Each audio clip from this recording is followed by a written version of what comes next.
भगवान श्री हरि का धाम है जगन्नाथपुरी। कहते हैं यहाँ भगवान श्री हरि और भगवान श्री कृष्ण साक्षात निवास करते हैं।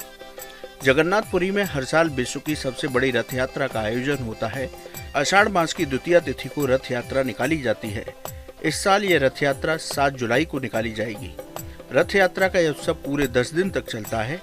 इस रथ यात्रा के लिए हर साल 3 नए रथ बनाए जाते हैं। इन रथों को बहुत सावधानी से बनाया जाता है। पौराणिक परंपरा के अनुसार बहुत विधि विधान के साथ रथों को बनाने का काम होता है। वसंत पंचमी से रथों को बनाने के लिए लकड़ी चुनी जाती है। उसके बाद अक्षय तृतीया के दिन से रथों को बनाने का काम शुरू होता है। इस वीडियो में हम आपको बताएंगे भगवान जगन्नाथ, बलभद्र जी और सुभद्रा जी के रथों की क्या खासियत है।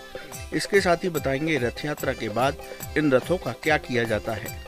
पौराणिक कथा के अनुसार एक बार बहन सुभद्रा अपने भाई श्री कृष्ण और बलराम जी से मिलने पुरी धाम आई। उन्होंने श्री कृष्ण जी से कहा कि मैं आपके धाम का भ्रमण करना चाहती हूँ। तब भगवान कृष्ण ने अपनी बहन को नगर भ्रमण कराने के लिए रथ यात्रा का आयोजन किया था। इसी मान्यता के साथ हर साल रथ यात्रा का आयोजन होता है। इस रथ यात्रा में देश विदेश से लाखों भक्त शामिल होते हैं। आइए अब आपको बताते हैं कि इन रथों की खासियत क्या है। सबसे पहले जानते हैं कैसा है जगन्नाथ जी का रथ। जगन्नाथ जी के रथ को गरुड़ध्वज, कपिलध्वज या नंदी घोष कहते हैं। इस रथ में 16 पहिए होते हैं। इसकी ऊंचाई 13 मीटर होती है। इस रथ को लाल और पीले रंग के कपड़े से सजाया जाता है। इस रथ को बनाने में 832 लकड़ी के टुकड़े लगते हैं। इस रथ के सारथी का नाम दारुक है। इस रथ की रक्षा गरुड़ जी और नरसिंह जी करते हैं। नंदी घोष रथ पर लगी ध्वजा का नाम त्रिलोक मोहिनी है। रथ में जय और विजय नाम के 2 द्वारपालक होते हैं। इस रथ को खींचने वाली रस्सी को शंखचूर्ण नाम से जाना जाता है। भगवान जगन्नाथ के रथ की ये खासियत हैं। आइए अब आपको बताते हैं बलराम जी के रथ को किस नाम से जाना जाता है। इस रथ की क्या विशेषता है। बलराम जी के रथ को तालध्वज नाम से जाना जाता है। यह रथ 13.2 मीटर ऊंचा और 14 पहियों का होता है। इस रथ को लाल और हरे रंग के कपड़ों से सजाया जाता है।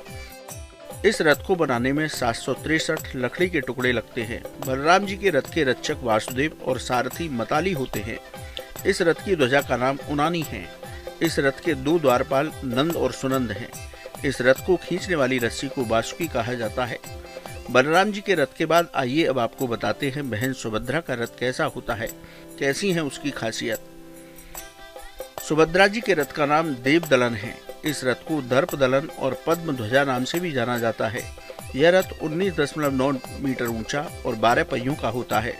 इस रथ को लाल और काले कपड़े से सजाया जाता है। देव दलन रथ को बनाने के लिए 593 लकड़ी के टुकड़ों का प्रयोग होता है। इस रथ के रक्षक जय दुर्गा और सारथी अर्जुन हैं। इस रथ की द्वारपाल गंगा और यमुना जी होती हैं। सुभद्रा जी के रथ की ध्वजा का नाम नादाम्बिका है। इस तरह हर साल परंपराओं के अनुसार इन रथों का निर्माण होता है। रथ यात्रा के दौरान सबसे आगे बलभद्र जी का रथ निकलता है, उसके बाद बहन सुभद्रा जी का और सबसे अंत में भगवान जगन्नाथ रथ पर विराजमान होकर पुरी धाम की यात्रा पर निकलते हैं। रथ यात्रा महोत्सव के समापन के बाद इन रथों की नीलामी की जाती है। इन रथों में सबसे ज्यादा रुपयों की बोली उनके पहियों की लगती है। नीलामी के बाद भी यदि रथ के कुछ हिस्से बच जाते हैं तो उन्हें भगवान जगन्नाथ की रसोई में भेज दिया जाता है। इन रथों की लकड़ियों से भगवान जगन्नाथ का भोग प्रसाद तैयार किया जाता है।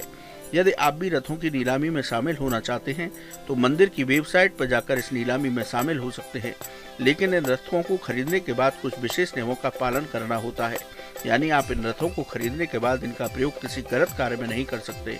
इसके साथ ही कुछ अन्य शर्तें भी हैं जिनको पूरा करने के बाद ही आपको रथ या उसके हिस्से मिलते हैं। कैसी लगी आपको हमारी ये जानकारी, हमें कमेंट बॉक्स में जरूर बताएं। बाकी धर्म कर्म से जुड़ी तमाम जानकारी के लिए सब्सक्राइब कीजिए हमारा डिजिटल चैनल और देखते रहिए न्यूज नेशन स्तुति।